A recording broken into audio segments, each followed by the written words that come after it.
CFL Combine one-on-one with Winnipeg Blue Bombers head coach Mike O'Shea. Mike, with the recent passing of Bud Grant, I got to ask you if you've ever met him and what kind of man was he? Yeah, I've met him a few times. I said earlier today, whenever a community, let alone his family, I understand that, but whenever a community, two big football communities lose a man of his stature, his greatness, his legend, you're losing such a great resource. So the answer is you never spent enough time with him. And I only had a few meetings with him, passing by sometimes. But, some of the things he said, you live that long and you have that much history in football, you got a lot of good stories. And it was always fun to listen to him talk. He had a lot of those good stories. He had a lot of pretty firm opinions on certain things, which I enjoyed. Yeah. Are there any stories that you recall as maybe being the top that you had with him? There's one where he talks about he would never let his assistant coaches shake hands with officials. And it goes into a much bigger story than that, but I found that interesting. How much could you feel people mourning or the outpouring of love after his passing in Winnipeg? Yeah, I wasn't in Winnipeg at that time. I was away, but the comments you heard, obviously he had a massive impact on our city, our province, football in our province, and then went down to Minnesota and had the same impact down there. So, I think he's one of those guys that if you just look at his line in sports, from where he started to where he ended up, if you could accomplish even a fraction of that, you would feel good about your sporting career. You said you were away there, and you might not like these type of questions, but does Mike O'Shea actually take time away from football? Well, I was away for football. Okay. Yeah. Studying and learning about the game? No, looking at people. So. Okay, I got you. Yeah. So the team wasn't overly active in free agency, but you get Kenny Lawler. Sure, we were back. Oh, okay. We got our guys back. That's right. That's the bottom line. Is they still could go to free agency, and we work really hard first and foremost to try and get as many of our guys back as possible. So that is maybe not media speak of being active, but for us that would be pretty important, right? That would be our goal in free agency, is to try and get as many of our guys back. And the one big guy, I guess, that you got back a year after he left was Kenny Lawler. Yeah. How were you able to get him to come back to Winnipeg? Well, I'm not to take anything away from the negotiation process, which I'm not a part of, but I think it's really more of credit to his, the Bomber teammates he had.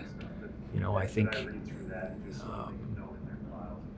I don't know how much work it took, but, the time that they spent with Kenny, the vets that helped develop him when he was new to our league,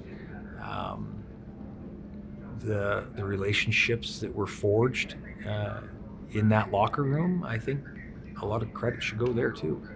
And what's it like for you being in a unique position with your son being available in this CFL draft class, and he's coming off a heck of a year in junior football? Yeah, as a dad, you definitely have to separate it from the football coach, the football side, to the parental side. But as a dad, you couldn't be more proud, So it's an exciting time for him. We'll see what happens. Have you given him any tips about how to approach the process, or are you kind of staying at arm's wear length? a belt, pull your pants up, tie your shoes. The same stuff I was telling him when he was 3. Can you believe that you have a son that is this old that's going into the CFL and could be playing in the league? Yeah, because I'm old. Yeah, I can believe it. I've really enjoyed, as a parent, I've really enjoyed watching him play football. So we'll see if we get to do that a little longer. And what's his development been like for you? Because he was at the University of Guelph, which of course is your alma mater, and then he goes the junior football route that has been successful for guys like, let's say, an Andrew Harris. So he's taken a different path than you have, but what's it been like for you to watch that? Well, I don't know that I necessarily pay attention to the path as much as I just love watching football and, the added interest of seeing your son play. Um, I think as parents to kids that were athletic or played a variety of sports, when they stop playing sports, there's a piece of you that goes away and you just want to see them compete again. I love watching anybody compete, but when it's your own kids and you see them out there working hard, there's a real different feel to it emotionally, right? So I really haven't tried to think too much about the path. Just tried to watch him play good football and make sure he was enjoying himself. Could he end up with Winnipeg? Well, I don't think so. I don't know that would be really fair to anybody involved. My son, the players on this team, the coaches. I don't know that would be in anybody's best interest. But I don't know. I can't say one way or another. So it's something you have put a little bit of thought into, sounds like. Yeah, he's my son. I think about a lot of things about him. But just in the fact of him potentially coming to Winnipeg, you've put some thought into that overall perspective of it. Yeah, I don't think you have to put a lot of thought into it to understand that my responsibility lies with our football team first and foremost, in terms of the coaching hat, the